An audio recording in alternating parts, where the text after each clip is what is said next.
Sakay na dito sa likod. Mabuti na lang sir at naabutan kita dito. Ang dami nag-aabang doon eh. Wala yon. Basta alam ko nakakatulong ako sa kapwa ko. Sige na.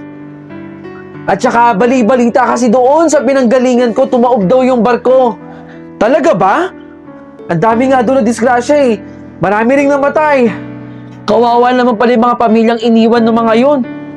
Di mo talaga masasabi yung buhay, no? Diyan lang po ako. Malapit na po ako dito sa may Quezon City lang po. Sige, ihahatid kita. Salamat talaga, kuya. Ako yung napili mong isakay. Sa dami ba naman nag-aantay doon? Kanina ka pa nagpapasalamat, ha? Ako pala, kuya, si Emil Tolentino. Napaka-komportable dito sa taxi nyo, no? At saka salamat sa unan. Nakaka-relax po.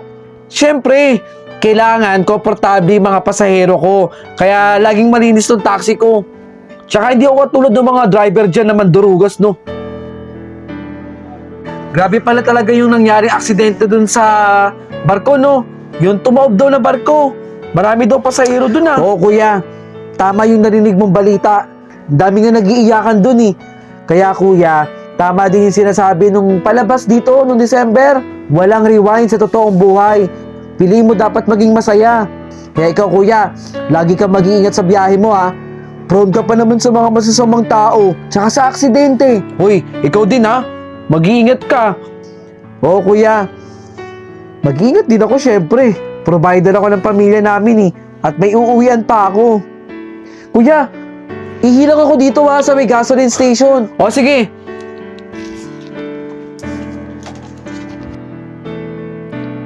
Ay, kuya, buti inantay mo ako.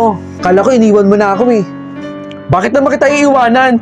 Para naman akong tanga nun. Kuya, taxi! May taxi dito. Uy, kuya, baka pwede naman pasakay kami. Kanina pa kami nag-aantay dito, eh. Di mo ba nakikita? May pasahero ako dito. Pasahero? Eh, kuya, wala ka naman pasahero, eh. Gutom ata si kuya, eh. Kasama sa mga nasawi ang pangalang si Emil Tolentino, Joan Cabrera na patuloy pa rin hinahanap sa ilalim ng dagat. Emil Tolentino?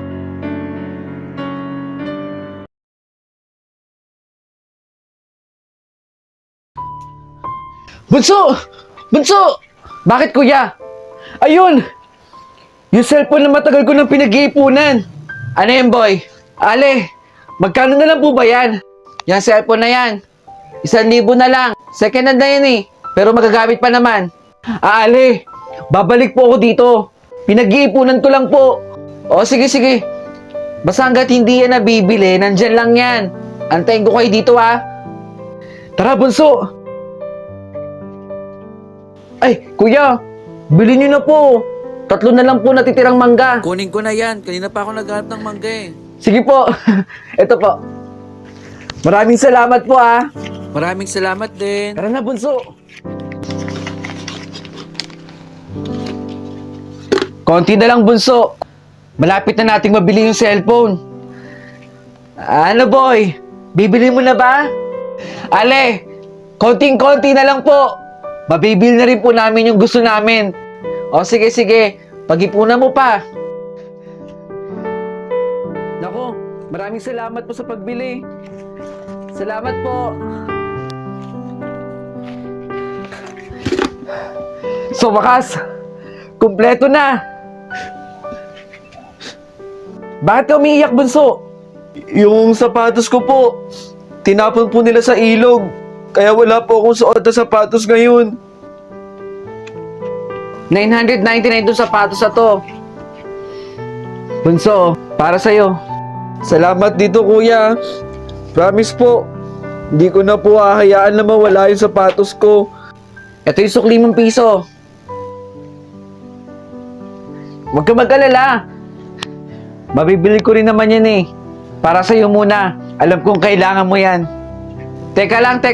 Tignan mo yung presyo ng cellphone. Tama po ba? Piso na lang po yan? Oo. Tama yan. Piso na lang ang cellphone para sa'yo. Maraming salamat po. Ito po. Ito. Maraming salamat po ulit, Ale.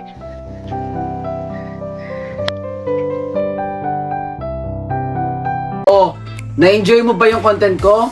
At gusto mo rin bang manalo ng POV shirt gaya ng suot ko? Madiscarding nila lang?